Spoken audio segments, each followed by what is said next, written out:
Hello, welcome to my channel. ഇന്നത്തെ വിഷയം pen a friend അല്ലെങ്കിൽ തൂലികാ സുഹൃത്ത്. നമ്മൾ പലരും ഈ ഒരു വാക്ക് കേട്ടിട്ടുണ്ട്. മറന്നു തുടങ്ങിയൊരു പദമാണിത്. കാരണം ഇപ്പോൾ ഫേസ്ബുക്ക്, ഇൻസ്റ്റാഗ്രാം, സ്നാപ്ചാറ്റ് അതിൻ്റെ അകത്തൊക്കെ ഒരുപാട് ഫ്രണ്ട്സ് ഉള്ളപ്പോൾ ഈ തൂലികാ സുഹൃത്ത്, പെൻ എ ഫ്രണ്ട് ചിലപ്പോൾ ഇപ്പോഴത്തെ ജനറേഷനൊരു അതിശയമായിട്ടുള്ളൊരു കാര്യമായിരിക്കും. പക്ഷേ ഒരു 10-20 വർഷങ്ങൾക്ക് മുമ്പ് വരെ പേപ്പറുകളിൽ സ്ഥിരമായിട്ട് വന്നുകൊണ്ടിരുന്ന ഒരു പരസ്യമായിരുന്നു പെൻ എ ഫ്രണ്ട് അല്ലെങ്കിൽ തൂലികാ സുഹൃത്ത് എന്ന് പറയുന്നത്.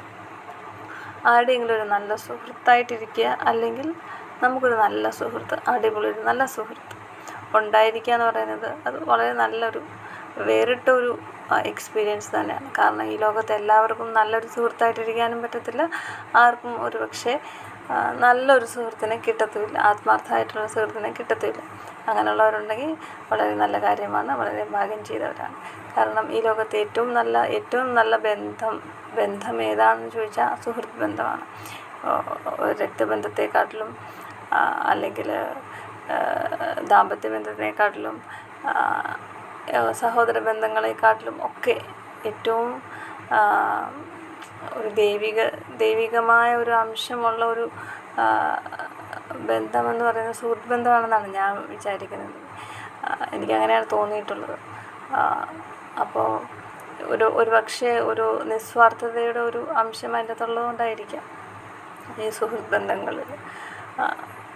ബാക്കിയുള്ളതിലെല്ലാം വെച്ച് സ്വാർത്ഥതയുടെ അംശം കൂടുതലാണ്. അതുകൊണ്ട് തന്നെ ആയിരിക്കും സുഹൃത്ത് ബന്ധം ഉള്ളത് എല്ലാവർക്കും ഒരു നല്ല അനുഭവമായിട്ട് തോന്നുന്നത്. അപ്പോൾ എന്തു തന്നെയായാലും ഒരു സുഹൃത്തിനെ കിട്ടാൻ വേണ്ടിയിട്ട് മാധ്യമങ്ങൾ വഴി നമ്മളെ സഹായിച്ച ഒരു മാർഗ്ഗമായിരുന്നു ഈ പെൻ എ ഫ്രണ്ട് അല്ലെങ്കിൽ തൂലികാ സുഹൃത്ത് എന്ന് പറയുന്നത്. ഇപ്പോഴത്തെ ഇൻസ്റ്റാഗ്രാമും ഫേസ്ബുക്കും ഒക്കെ പോലെ കുറേ വർഷങ്ങൾക്ക് മുമ്പ് ഈ പല സ്ഥലങ്ങളിലും നിലനിന്നിരുന്ന ഒരു കാര്യമാണിത്.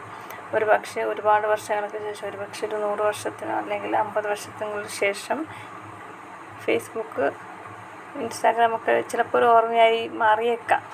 അതേപോലെ തന്നെ ഒരു ഓർമ്മയായിട്ട് മാറിയ ഒരു ഹെഡിങ്ങാണിത്, തൂലികാ സുഹൃത്ത് അല്ലെങ്കിൽ പെൻ എ ഫ്രണ്ട് എന്ന് പറയുന്നത്. ഈ ഒരു സബ്ജക്റ്റ് എന്ത് തന്നെ ആയാലും എല്ലാം ഒരു ഫ്രണ്ടിന് വേണ്ടിയിട്ട് തന്നെയാണ്. എല്ലാവരും ആഗ്രഹിക്കുന്നത് ഒരു നല്ല ഫ്രണ്ടാവാനാണ്. എല്ലാവർക്കും ഒരു നല്ല ഫ്രണ്ടിനെ കിട്ടാനും വളരെയധികം ആഗ്രഹമുള്ളവരാണ്.